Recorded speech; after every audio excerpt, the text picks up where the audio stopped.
Hello hello, आवाज जा रहा है? हाँ सर। हाँ तो ठीक बा, गाओ 1 2 3 4। लेके लहंगा लोहरदार नैहर से हमारा ससुरार मिले आव इरबू हमारा सैया जी के घर। लेके लहंगा लोहरदार नैहर से हमारा ससुरार मिले आव इरबू हमारा राजा जी के घर। अरे रुक रुक रुक, अरे भाइयों बंद कर। अरे बंद कर रिकॉर्डिंग ना होई रे। हेने आव हेने बहरी निकल। साला बड़ी बारे हिंदी गाना के कॉपी कइले बा। होय नु गाना हरे बजाओ तो।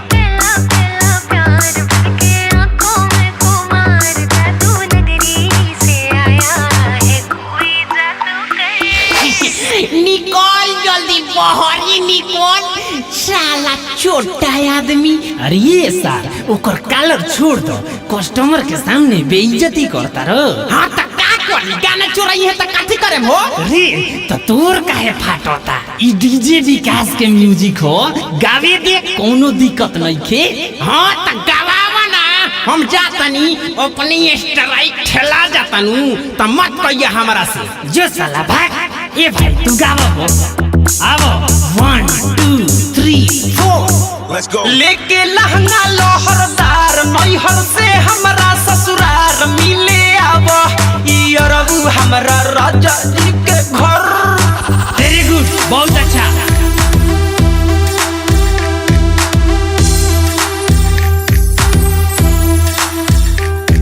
चलिए मुखड़ा हो गया, पहला अंतरा आइएगा। ठीक बा। 1 2 3 4। मौसम ही मिले वाला बाटे हो आइल, तूहू तो खाए खाती बाड़ा भूखाइल। जी क्या बात है, आगे गाइए।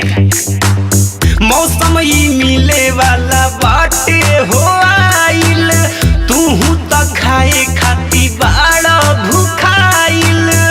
मिलल बाटे हो सुतार करी हाजी भर के हो प्यार मिले आवा इरबू हमारा सैया जी के घर।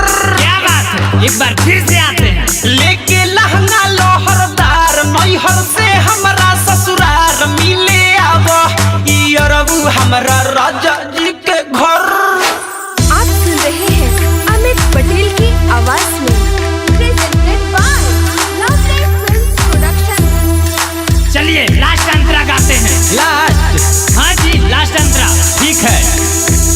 1 2 3 4। केहू ना बाटे आजू घरे दुआरे, सैयो भी गइल बाड़े घूमे बाजारे। अरे साला होय अभी गावते बक्का रे। साला एकरा से तो जल्दी हम गा देले रहत, एकरा से अच्छा गईती रे। सुन के गावल जरा, सुन सुन। लेके पहला